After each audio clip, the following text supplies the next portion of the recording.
Hello friends, welcome back to the guides maker. तो how to ESP8266 की series में web server की हम चर्चा कर रहे थे। पिछले वीडियो में हमने वेब सॉकेट प्रोटोकॉल को समझा और उसके माध्यम से एक HTML वेब पेज बनाया, जिसके कारण हम ये देख पा रहे होंगे कि एक सर्वर से चाहे जितने क्लाइंट कनेक्ट हो, अगर वो सेम नेटवर्क से कनेक्टेड हैं तो जो भी लोड या जो भी चीज़ उसके साथ कनेक्टेड है उस सर्वर के साथ, उसका स्टेटस लाइव अपडेट हो जा रहा था। आज के इस वीडियो में हम वेब सर्वर कैसे बनाते हैं ESP8266 के माध्यम से ये सीखेंगे। ठीक है, तो इसके लिए सबसे पहले कोड आपको जो नेसेसरी होगा, ये कोड मैं आपको लिंक डिस्क्रिप्शन में प्रोवाइड कर दूंगा, वहाँ से आप कॉपी पेस्ट कर सकते हैं। ठीक है, बेसिकली वेब सर्वर में ये चीज़ें होंगी कि आप एक सर्वर के माध्यम से, मतलब कि इंटरनेट के माध्यम से आप एक पेज बनाएंगे। उस पेज में आप जाएंगे तो वहाँ पे आपको स्विचेस मिलेंगे, जिससे ऑन ऑफ करके आप अपने ESP8266 में कनेक्टेड लोड को भी ऑन या ऑफ कर सकते हैं। ठीक है, तो सबसे पहले चलिए कोड की बात कर लेते हैं। इसके लिए सबसे पहला काम आपके पास क्या होनी चाहिए, वाईफाई की लाइब्रेरी होनी चाहिए, जिसका भी लिंक मैं डिस्क्रिप्शन में कर दूंगा। उसके बाद लाइब्रेरी ऐड कैसे करते हैं, लाइब्रेरी देखिए कुछ ऐसे ऐड करते हैं। यहाँ पे इंक्लूड लाइब्रेरी का ऑप्शन आएगा, स्केच में जाइएगा, इंक्लूड लाइब्रेरी के ऑप्शन में ऐड जिप लाइब्रेरी करिएगा और वो जिप फाइल मैं आपको डिस्क्रिप्शन में प्रोवाइड कर दूंगा, वहां से जाके सेलेक्ट करके आप इसमें अपलोड कर दीजिएगा। ठीक है, दूसरी बात, अगर आपके पास आपके आर्डिनो में ESP8266 का बोर्ड नहीं है तो प्रेफरेंस में जाइएगा। फाइल में जाने के बाद आपको प्रेफरेंस में जाना होगा। प्रेफरेंस में जाने के बाद आपका कुछ इस तरीके से यहाँ पे लिंक ESP8266 की सेकेंड वाली जो मेरी है, इसको मैं आपको लिंक डिस्क्रिप्शन में प्रोवाइड कर दूंगा। इसको यहाँ पे पेस्ट करके ओके कर दीजिएगा, यहाँ से ओके कर दीजिएगा। ठीक है, उसके बाद भी आपको आपका यहाँ पे ESP8266 बोर्ड दिखेगा नहीं। उसके बाद आपको बोर्ड में जाना है, टूल्स में जाने के बाद बोर्ड्स में जाना होगा। उसके बाद बोर्ड्स मैनेजर में चले जाइएगा। ठीक है, बोर्ड्स मैनेजर में जाने के बाद थोड़ा ये डाउनलोडिंग लेगा और इसमें आपको सर्च करना होगा ESP8266। ठीक है, जैसे कि मैं आपको यहाँ पे सर्च करके दिखा दे रहा हूँ।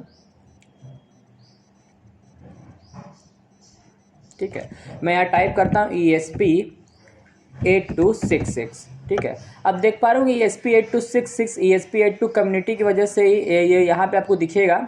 ये मेरे में इंस्टॉल्ड है, आपके में नहीं होगा, आपको इंस्टॉल कर लेना है, उसके बाद इसको क्लोज कर लेना है। ठीक है, अब आप रेडी टू गो है अपने प्रोग्राम को चलाने के लिए। ठीक है, अब आपको इसमें ऐसा कोई चीज़ नहीं है जो आपके पास नहीं होगा। आपने वाईफाई की लाइब्रेरी का मैं आपको डिस्क्रिप्शन में दे दूंगा लिंक, वहाँ से डाउनलोड करके अपलोड कर दीजिएगा जैसे मैं बताया हूँ। कोई भी डाउट आएगा तो कमेंट सेक्शन आपके लिए ओपन है। ठीक है, उसके बाद क्या करना है, आपने ESP8266 को आप कंप्यूटर से कनेक्ट कर लीजिएगा। उसके बाद यहाँ पे जो ये जो हाईलाइट मैं कर रहा हूँ, यहाँ पे आपको अपने वाईफाई का पासवर्ड देना है, नेम देना है और उसके नीचे पासवर्ड दे देना है। ठीक है, जिस नेटवर्क से आपने ESP8266 को कनेक्ट करना चाहते हैं। उसके बाद ये जो वाईफाई सर्वर है, ये बेसिकली सर्वर HTML जो सर्वर हमारा बनेगा उसके लिए हेल्पफुल है ये, इसलिए इसका इस्तेमाल किया गया है पोर्ट नंबर 80 पे। ठीक है, उसके बाद हम इसमें 3 लोड कनेक्ट करने जा रहे हैं, मतलब कि इस ESP8266 से मैं 3 LED को कनेक्ट करूंगा। आप उसकी जगह रिले भी इस्तेमाल कर सकते हैं। मैं यहाँ पे 3 LED को कनेक्ट करूंगा, कौन से, GPIO नंबर 5 पे, GPIO नंबर 4 पे और GPIO नंबर 14 पे। ठीक है, बता देना चाहूँगा कि ESP8266 के जो GPIO होते हैं और जो डिजिटल पिंस होते हैं, दोनों की लेबलिंग अलग होती है। जैसे कि मैं बोलूँ, अगर यहाँ पे मैं जो डिफाइन कर रहा हूँ आउटपुट इज इक्वल टू 5, इसका मतलब है मैं LED के पॉजिटिव को GPIO नंबर 5 से जोड़ूंगा, लेकिन GPIO number 5 digital pin number 1 का रेफरेंस है और GPIO number 4 digital pin number 2 का रेफरेंस है और GPIO 14 हमारा डिजिटल पिन नंबर 5 का रेफरेंस है। मतलब आपको LED का positive digital pin number 1, digital pin number 2 और डिजिटल पिन नंबर 5 में पॉजिटिव कनेक्ट करना पड़ेगा। ठीक है, उसके बाद इसका हम सबसे पहले इनिशियल स्टेट इसकी मैंने जो डिफाइन कर ली है कि मैं इनको हैज़ एन वेरिएबल इस्तेमाल कर रहा हूँ, क्योंकि इस पर हम अपनी LEDs को कनेक्ट करेंगे। उसके बाद इनका सबका पिन मोड मैंने डिफाइन कर दिया, क्योंकि इस पर मुझे आउटपुट चाहिए और इसका जो इनिशियल स्टेट होना चाहिए वो बंद होना चाहिए। ठीक है, उसके बाद हमारा जो वाईफाई से कनेक्ट होने के बाद हमारा कनेक्टेड का यहाँ पे सिंबल हमें सीरियल मॉनिटर पे प्रिंट हो जाएगा। ठीक है, उसके बाद आपको केवल और केवल कुछ नहीं करना होगा। ये वेब पेज, ये देखिए जो ये पेज मैं दिखा रहा हूँ ना, ये यहाँ से देखिएगा, मैं आपको शुरू से दिखाता हूँ। ये जो यहाँ पे लिखा हुआ है code display the HTML web page, अब ये पूरा यहाँ से लेके ये कोड पूरा ना वेब पेज का है। ठीक है, अब देखिए वेब पेज हैंडलिंग में आपको यहाँ से मैंने GPIO नंबर 5 का कोड ये यहाँ से यहाँ तक है पूरा। ठीक है, यहाँ तक। इसी सेम को आप कॉपी पेस्ट करके जितना आपको लोड बढ़ाना चाहें ना, आप वहाँ बढ़ा सकते हैं। यहाँ से आप जैसे कि मैंने GPIO नंबर 5 पहले किया, फिर 4 के लिए ही सेम कॉपी पेस्ट किया, बस यहाँ पे 14 की जगह 4 किया, फिर यहाँ पे मैंने यहाँ पे 14 किया। तो इस तरीके से आप जितने नंबर चाहे उतना नंबर बढ़ा सकते हैं, ठीक है। शर्त यह है कि आपको वॉइड सेटअप और वॉइड लूप में भी, यहाँ पे डिजिटल राइट में भी ये चीज़ें चेंज करनी पड़ेंगी, और यहाँ पे वॉइड सेटअप में भी, वॉइड लूप और वॉइड सेटअप में दोनों में ये चीज़ें चेंज करनी पड़ जाएंगी, ठीक है। उसके बाद आपको इसमें और कुछ नहीं करना है, सब चीज़ रेडी टू गो है। उसके बाद आपको कुछ नहीं करना है, टूल्स में जाना है, पोर्ट्स में जाने के बाद आपको पोर्ट सेलेक्ट कर लेना होगा, ठीक है। पोर्ट्स जाएंगे, पोर्ट्स में COM7 मेरा दिखा रहा है, मैं यहाँ पे सेलेक्ट कर लूँगा, ठीक है। उसके बाद टूल्स में जाना है, बोर्ड्स में जाना है, बोर्ड्स में जाने के बाद ESP8266 पे जाना है। और उसके बाद आपको जो बोर्ड सेलेक्ट करना है वो है नोड MCU 1.0 ESP12V मॉड्यूल, इसको सेलेक्ट कर लेना है। उसके बाद आपको अपनी फाइल को सेव कर लेना है और अपलोड कर देना है, ठीक है। ध्यान दीजिएगा बॉर्डर रेट यहाँ पे मैंने क्या सेलेक्ट किया हुआ है, ये चीज़ें आपको भी ध्यान देनी है। उसी बॉर्डर रेट पे हमें फाइल रिसीव होंगी। यहाँ पे मैंने 115.200 का यहाँ पे बॉर्डर रेट इस्तेमाल किया है। जब हम सीरियल मॉनिटर जब ओपन करेंगे तो सिग्नल रिसीव करने के लिए हमें यही बॉर्डर रेट टाइप करना होगा या सेलेक्ट करना होगा। जब तक ये कोड अपलोड कर रहा है तब तक वेट कर लेते हैं। कोड की अपलोडिंग स्पीड आपके कंप्यूटर सिस्टम पे डिपेंड करती है, उसकी प्रोसेसिंग पे डिपेंड करती है।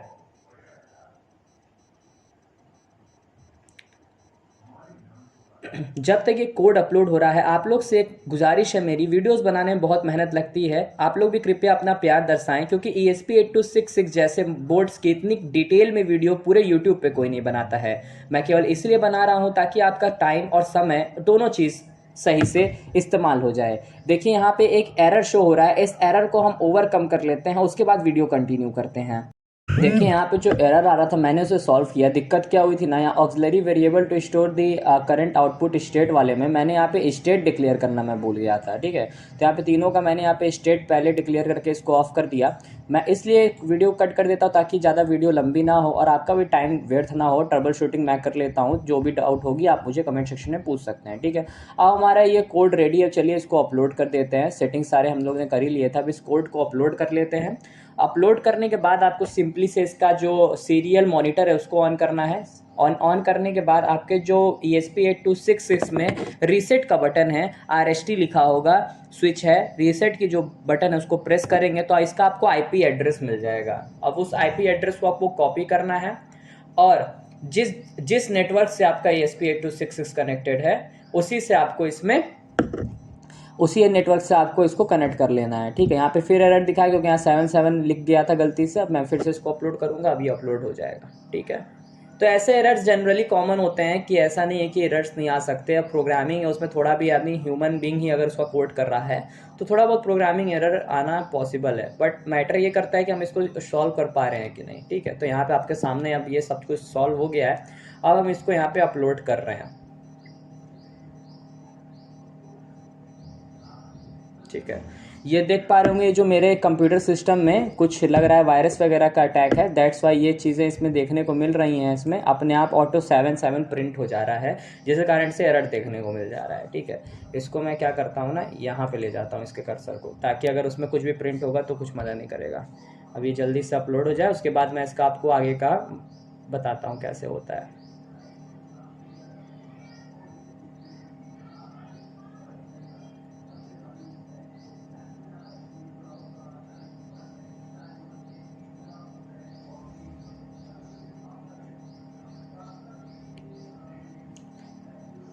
तो फ्रेंड्स यहाँ पे हमारी जो फाइनली जो हमारी कोड है वो अपलोड होना स्टार्ट हो गया है, ठीक है। तो जल्दी से इसको कोड अपलोड करते हैं, IP एड्रेस निकालते हैं, उस IP एड्रेस को अपने गूगल क्रोम में पेस्ट करेंगे। और आप एक चीज़ ध्यान रखिएगा, ESP8266 आपका जिस नेटवर्क से कनेक्टेड है मोबाइल से, आप उस IP एड्रेस को उसी से कनेक्ट करके ही ओपन करिएगा। मतलब आपका फ़ोन भी उसी नेटवर्क से कनेक्टेड होना चाहिए।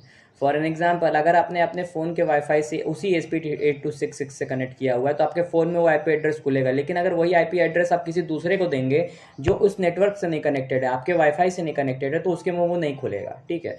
ये चीज़ आपको ध्यान देनी होगी। उसके बाद सीरियल मॉनिटर खोल लीजिएगा। सीरियल मॉनिटर मैंने बताया था बॉन्ड रेट हम लोग ने चूज़ किया था 11500 का। उसके बाद आपको क्या करना है, इसके बाद आपको अपना रीसेट बटन दबाना है। किसका रीसेट बटन दबाना है? अपने ESP8266 का, ठीक है। तो रीसेट बटन दबाएंगे तो यहाँ पे ये कनेक्टिंग लेगा वाईफाई से। तो आपको दिख पा रहा होंगे यहाँ पे हमारा आ गया आईपी एड्रेस। इस आईपी एड्रेस को वो कॉपी कर लेना होगा, इस आईपी एड्रेस को कॉपी करके रख लीजिए। अब इसके आगे का स्टेप मैं आपको वीडियो में बताता हूँ सीधे से, बाकी कोडिंग सेक्शन इतना ही था, ठीक है। और वायरिंग डायग्राम आपको मैं फिर से फ्रिट्जिंग पे मैंने अपनी सर्किट बनाई हुई थी, इससे मैं समझा दे रहा हूँ आपको फिर से, ठीक है। 3 एलईडी मैं यहाँ पे लूँगा, आप किसी भी कलर की ले सकते हैं। इसके जगह पे आप रिले भी इस्तेमाल कर सकते हैं। रिले के इनपुट वाले जितने भी टर्मिनल्स होते हैं उसमें जो भी सिग्नल वायर्स निकल रहे हैं, जैसे जीपीआईओ नंबर देखिए, ग्राउंड निगेटिव सबका ग्राउंड पे कनेक्ट हो जाएगा, निगेटिव सबका ग्राउंड पे कनेक्ट हो जाएगा, और पॉजिटिव सबका देखिए जीपीआईओ नंबर किस पे कनेक्टेड है, ये हमारा दिखाता हूँ मैं आपको अभी। जीपीआईओ नंबर 5 पे कनेक्टेड है, जीपीआईओ नंबर 4 पे और जीपीआईओ नंबर 14 पे, मतलब डिजिटल पिन नंबर 1, 2 और डिजिटल पिन नंबर 5 पे हमारा ये चीज़ कनेक्टेड है, ठीक है। ये भी आपको सर्किट डायग्राम मिल जाएगा, सीमेटिक बोलेंगे सीमेटिक भी मिल जाएगा, पीसीबी भी इसकी मिल जाएगी, और पीसीबी आपको चाहिए होगी तो आप कमेंट सेक्शन में बताइएगा, आपको जो चाहिए होगा वो चीज़ें आपको मिल जाएंगी, ठीक है। इसके बाद चलिए हम चलते हैं प्रॉपर अपने वीडियो पे, और वीडियो पे इसके आगे का चीज़ चर्चा करते हैं।